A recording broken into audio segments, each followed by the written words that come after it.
Hello my crafty friends and welcome to a new video. Today is Mother's Day and I wish all the mothers out there a very happy and wonderful day. I have a little flip through for you today of my latest junk journal. I think I only needed about 3 weeks, maybe 4, but it was a really short time until I filled it all up. I made the booklet myself by just using ivory colored paper, like kind of printer paper, but just colored, and stapled it together. So it's really a very basic, simple, handmade journal. So then let's dive into. Here you can see nothing fancy, really only a bit of paper stapled together. That's it.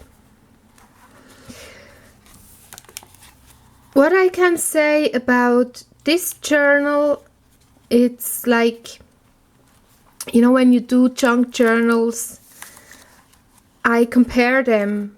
I mean, during making them, during the process, I kind of compare myself, like I observe myself.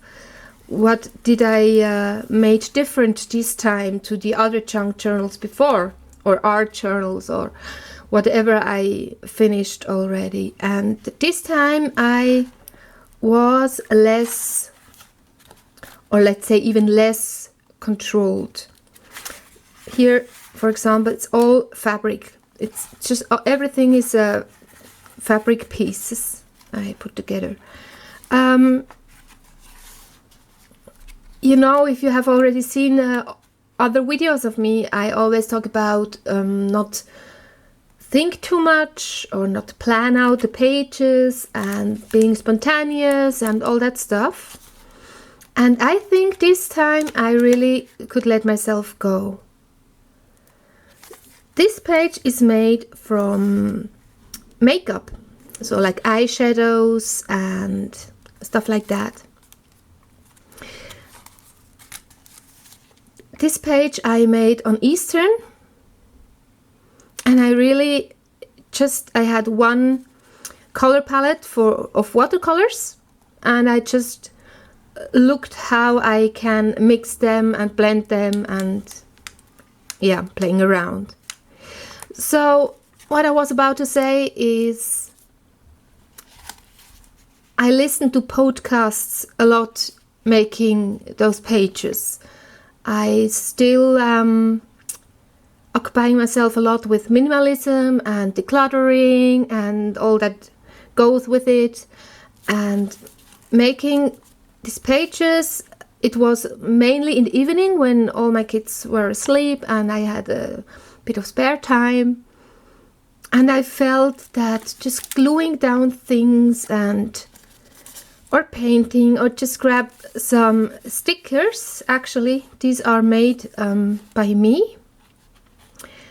These are transparent label stickers I printed on and then watercolored them myself and cut them out. It was like one sheet, and I made my own stickers out of it and used them.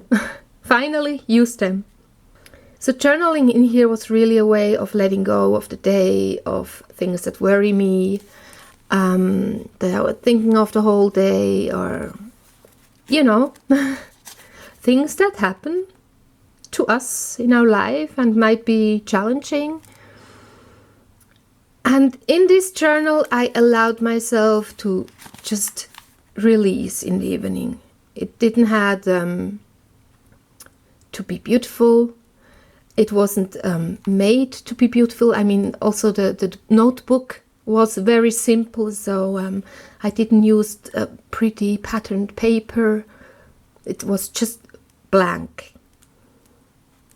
And I allowed myself to be childish in here and to put stickers down like we would do as little kids. And I felt that this way was very soothing, and comforting me, even if the pages don't make sense.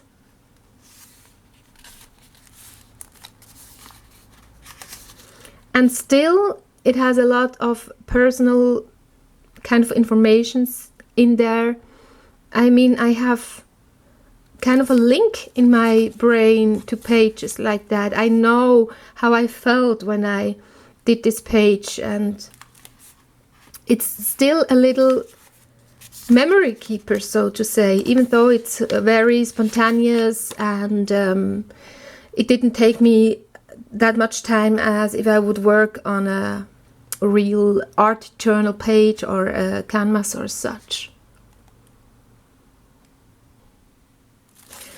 This page, for example, I made when I discovered a very cheap way to make the jelly print effect. And I used the silicone mat to do so. And I had these old labels, and I just used them as the paper base, and I really, really liked the outcome. And so the saying is here, just to try out something new once. That's kind of a motto right now, that I should be more brave to dare to try out new things, as I did in this journal, because I just experimented and I was not longing for a special perfect outcome. Here was the leftovers of that jelly print session that I just put it in, and then I had new watercolors. I use it's really like fooling around a bit. Or this is a special page for me, because my youngest came to me one evening and said, "Mama, I want to use your stickers and paint with you a bit." And it was a very precious short moment in time that I really, really cherished and made a page.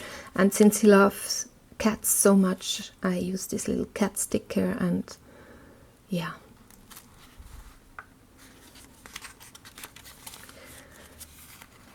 We are already at the end of it.